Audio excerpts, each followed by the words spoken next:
9 de octubre, fiesta de San Héctor Valdivielso Sáez, religioso y mártir. Buenos días a todos.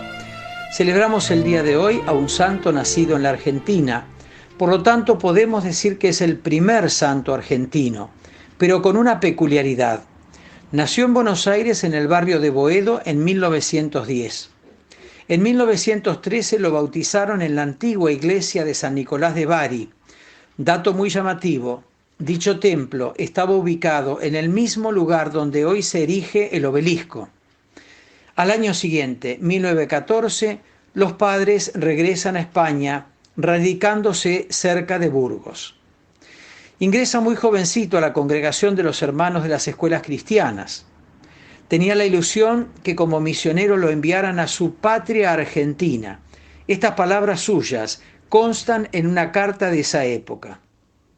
Luego de hacer votos religiosos, luego de ser destinado por un tiempo a León, en 1933 es enviado a Asturias para atender a familias que trabajaban en las cuencas mineras asturianas, de las que se extraía carbón de hulla. Grupos de revolucionarios lo detienen junto con toda la comunidad de hermanos, más el capellán, el 5 de octubre.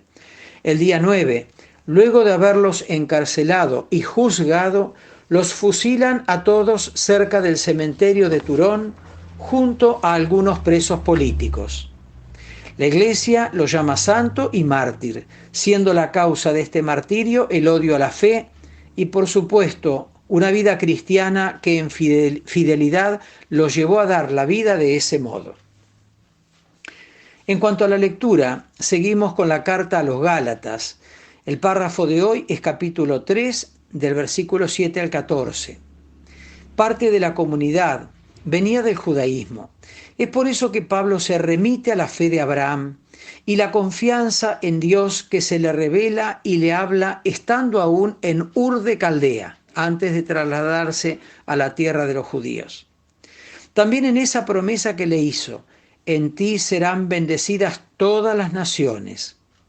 Con esto Pablo abre a partir de los comienzos del Antiguo Testamento lo que será la llamada universal a todos los pueblos. El pueblo de Israel, el israelita, era justo por aceptar al Dios de las promesas y por el cumplimiento de la ley. El nuevo pueblo, del cual pasarán a formar parte también los gentiles, es decir, las gentes venidas de otras culturas, países y hasta teniendo una religión casi siempre politeísta, todas esas personas serán justificadas por la fe. Es muy fuerte cuando Pablo habla de la maldición del que no cumple toda la ley. Era una realidad, ya que nunca nadie podía cumplirla del todo y por tanto no se salvaba. Nos dice el padre Leborati para poder aclarar un poquito más esto, cita del versículo 10. Cualquiera que pretenda ser justo delante de Dios y alcanzar la salvación mediante la fiel observancia de la ley, está condenado, porque la ley le impone la obligación de someterse a todos sus preceptos y lo condena si no cumple fielmente todo lo que está escrito en ella. Bastaría una sola transgresión para convertirlo en reo de la condenación anunciada en Deuteronomio 27. Lo que libera al hombre no es el cumplimiento de la letra de la ley, sino la fe. El ejemplo está en Abraham, padre de la fe. Fiado de la palabra de Dios, Abraham se desprendió de todo y se puso en marcha camino a lo desconocido. La fe de Abraham encabeza la historia del pueblo de Israel, donde la fe en la ley dificultó la fe en Jesús. El error del pueblo de Israel retenía sus residuos en los Gálatas y pensaban que el cumplimiento de la ley obliga a Dios. La fe enseña lo contrario. Por la fe se pone el creyente en las manos de Dios. Hay muchas sectas que ensayan modelos de vida comunitaria sin ser cristianas. Hay también comunidades donde se establece el principio vinculante de un amor sin referencia a Dios.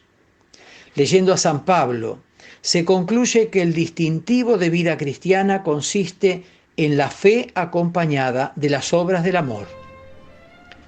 El Señor esté con ustedes. Los bendiga Dios Todopoderoso, también a sus seres queridos, en el nombre del Padre, y del Hijo, y del Espíritu Santo. Amén. Hasta mañana, si Dios quiere.